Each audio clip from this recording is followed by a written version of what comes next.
Hello दोस्तों, स्वागत है आप सभी लोगों का हमारे यूट्यूब चैनल स्टडी समागम पर। देखिए साथियों, आज के इस वीडियो में हम चर्चा करने वाले हैं राजस्थान संविदा कर्मचारी परमानेंट न्यूज 2023 के विषय में। देखिए दोस्तों, आज के इस वीडियो के माध्यम से संविदा कर्मचारी के संबंध में एक विशेष अपडेट मैं देने वाला हूं, इसलिए साथियों आपको इस वीडियो को बिना स्किप किए देखना है और एक एक स्टेप को समझना है ताकि आपको संपूर्ण डिटेल समझ में आ जाए। देखिए साथियों, संविदा कर्मचारी के संदर्भ में एक अपडेट निकलकर सामने आ रहा है, पहले वो अपडेट देख लीजिएगा। इसके बाद साथियों 1,10,000 संविदा कर्मचारी के संदर्भ में भी एक विशेष अपडेट यहाँ पर मैंने सबमिट कर रखी है, उसको देखे बिना साथियों आपको नहीं जाना है, ठीक ना, क्योंकि दोस्तों वो अपडेट आप लोगों के लिए बेहद खास रहने वाली है। देखिए साथियों, संविदा कर्मचारी के संदर्भ में जो अपडेट निकलकर सामने आया पहले ये देख लीजिए।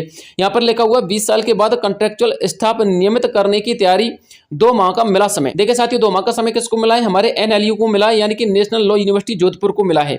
देखिए साथियों, कोर्ट ने ये आदेश दिए हैं कि जो एनएलयू के संविदा कर्मचारी हैं उनको क्या किया जाए? परमानेंट किया जाए, ठीक है ना, क्योंकि साथियों 20 साल से उनको सिर्फ जुमले दिए जा रहे हैं, उनको सिर्फ हवाले दिए जा रहे हैं, जबकि उनको यहाँ पर नियमित नहीं किया जा रहा। देखिए साथियों, संपूर्ण माजरा क्या मैं आपको समझा देता हूँ, यदि आप लोग इसको पढ़ना चाहते हो तो पढ़ लीजिएगा। वैसे साथियों मैंने इसको पढ़ रखा है, यदि आप लोग पढ़ना चाहते हो तो पढ़ सकते हो, ठीक है ना। मैं आपको संपूर्ण डिटेल समझा देता हूँ। देखिए साथियों, माजरा यह है कि एनएलयू के अंतर्गत जितने भी कर्मचारी लगे हुए थे दोस्तों, वो सारे के सारे संविदा पे लगे हुए थे, ठीक है ना। किसी कैंडिडेट को 15 साल जो है काम करते हो गए, किसी कैंडिडेट को सर्विस करते हो 20 साल भी हो चुके हैं, तो किसी कर्मचारी को 10 साल भी हो चुके हैं। जब साथियों ने संविदा कर्मचारियों को नियमित करने की बात आती है, या फिर जब ये संविदा कर्मचारी नियमित करने की डिमांड रखते हैं, तो साथियों विभाग इनको सिर्फ जुमले देता है, या फिर ऐसा कहता है कि आने वाले 2 साल के अंतर्गत आपको नियमित कर दिया जाएगा, 5 साल के अंतर्गत आपको नियमित कर दिया जाएगा, आने वाले 1 साल में आपको नियमित कर दिया जाएगा। इसी प्रकार से जुमले दिए जाते हैं, ठीक है ना।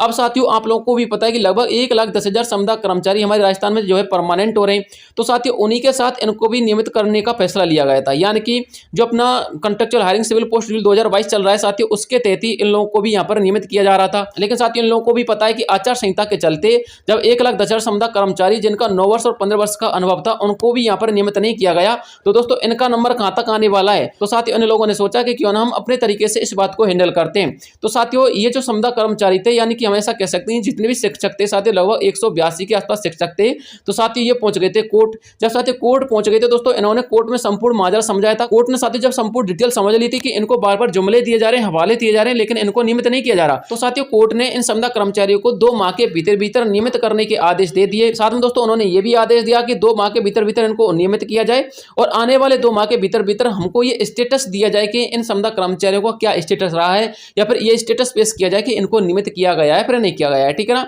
अब देखिए साथियों, अब हम बात करते हैं हमारे 1,10,000 संविदा कर्मचारियों की।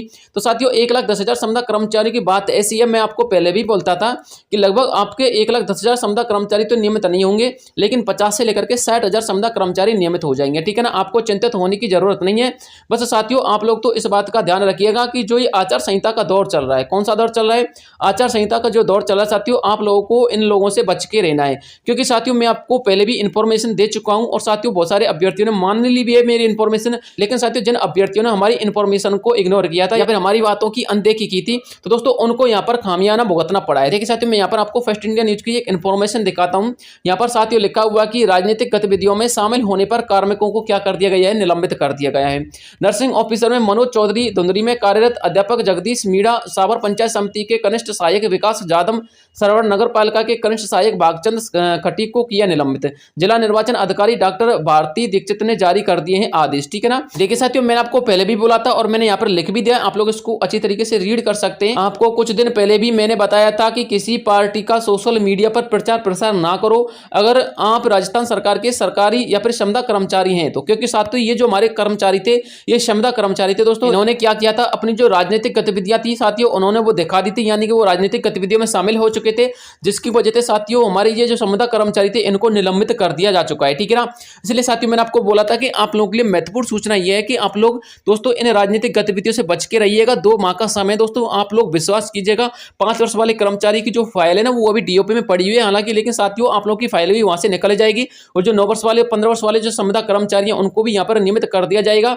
लेकिन साथियों यदि आप लोग इस आचार संहिता वाले दौर से गुजर जाते हो अच्छी तरीके से, या फिर आप लोगों को यहाँ पर निलंबित नहीं किया जाता, या फिर आप लोगों के ऊपर किसी भी प्रकार का आरोप नहीं लगाया जाता है, तो साथियों आप लोग यहाँ पर गवर्नमेंट हो जाओगे, परमानेंट हो जाओगे। इन बातों का विशेष ध्यान रखिएगा। आप लोग किसी भी सोशल मीडिया पर या फिर किसी भी प्लेटफॉर्म पर दोस्तों इस प्रकार का प्रचार प्रसार ना करें। आप लोग अपनी जॉब का विशेष ध्यान रखिएगा, नहीं तो निलंबित हो सकते हो, इस बात को भी समझ लीजिएगा। इसलिए साथियों मैंने आपको पहले भी बोला था और अभी भी मैं आपको बोल रहा हूं, ठीक है ना। अब बात करते हैं साथियों 9 वर्ष वाले और 15 वर्ष वाले कर्मचारियों की। देखिए साथियों 9 वर्ष वाले और 15 वर्ष वाले कर्मचारियों के लिए मैं यही कहना चाहूंगा कि साथियों आप लोगों का संपूर्ण काम कंप्लीट हो चुका है, लेकिन जो आप लोगों का लास्ट स्टेज चल रहा था ना, बस उसी पर दोस्तों स्टॉप लगा हुआ है, ठीक है ना। तो दोस्तों जैसे ही आचार संहिता हट जाएगी तो आप लोगों की जो प्रक्रिया वो पुनः सुचारू रूप से शुरू हो जाएगी। आप लोग चिंतित ना होइएगा। बहुत सारे लोग आप लोगों को डिमोटिवेट करते हैं कि आप लोगों का यहाँ पर नियमितीकरण नहीं होगा, आप लोगों की प्रक्रिया शिथिल हो चुकी है, यानी कि मंद हो चुकी है। क्योंकि आप लोगों ने देखा होगा संविदा कर्मचारी के संदर्भ में पिछले 2-3 सप्ताह से कोई न्यूज नहीं है, और न्यूज ना होने की वजह से बहुत सारे लोग डिमोटिवेशन पे आ चुके हैं, यानी कि दूसरे कैंडिडेट को डिमोटिवेट करते हैं कि आप लोगों के संदर्भ में कोई न्यूज नहीं है, आप लोगों की जो प्रक्रिया थी वो शिथिल हो चुकी है, मंद हो चुकी है, पेंडिंग में जा चुकी है, अब आप लोगों का यहाँ पर नियमितीकरण नहीं होगा। लेकिन साथियों मैं आपको दिलासा दिलवा रहा हूं कि आप लोगों का नियमितीकरण 110% होगा। आप लोग बस थोड़ा सा वेट कीजिएगा, ठीक है ना। और आप लोग इन बातों को विशेष ध्यान में रखिएगा और ऐसी चीजों से आपको बचना है, ठीक है। तो मैंने आपको एनएलयू वाला पूरा प्रक्रम समझा दिया। बहुत सारे अभ्यर्थी बार बार कमेंट कर रहे थे कि सर एनएलयू वाला क्या प्रक्रम चल रहा है, 20 साल बाद कॉन्ट्रेक्चुअल स्टाफ को नियमित करने की बात करवाई जा रही है, कौन सा स्टाफ है, हमारा इसमें नंबर है या फिर नहीं है। तो देखिए साथियों नेशनल लॉ यूनिवर्सिटी जोधपुर वाले स्टाफ को यहाँ पर नियमित करने की बात की गई है, क्योंकि साथियों उनको लग रहा था कि यहाँ पर हमारा इतना जल्दी नियमितीकरण नहीं होगा, इसलिए साथियों वो डायरेक्ट कोर्ट चले गए थे। कोर्ट से डायरेक्ट आदेश पारित करवाने के बाद दोस्तों उनका नियमितीकरण हो रहा है, ठीक है। तो साथियों नियमितीकरण तो आप लोगों का भी होगा, बस आप लोग तो बस थोड़ा सा धैर्य बना के रखिएगा। आप लोग कोर्ट नहीं जा सकते, क्योंकि साथियों आप लोग डायरेक्ट सरकार से फाइट कर रहे हो, और साथियों जब तक आप लोग सरकार से विजय नहीं हो जाते, सरकार से आप लोग जीत नहीं जाते, तब तक दोस्तों आप लोगों का नियमितीकरण तो नहीं हो सकता, आपको भी पता है। लेकिन साथियों एक ना एक दिन आप लोगों की भी जीत होगी, आप लोगों का भी नियमितीकरण होगा, बस आप लोग धैर्य बना के रखिएगा, ठीक है ना। तो दोस्तों आज के लिए यही अपडेट थी। इसके अलावा यदि कोई अपडेट आएगी तो मैं आपको तुरंत वीडियो प्रोवाइड करवा दूंगा। मिलता हूं आपसे नेक्स्ट वीडियो में, तब तक के लिए जय हिंद जय भारत।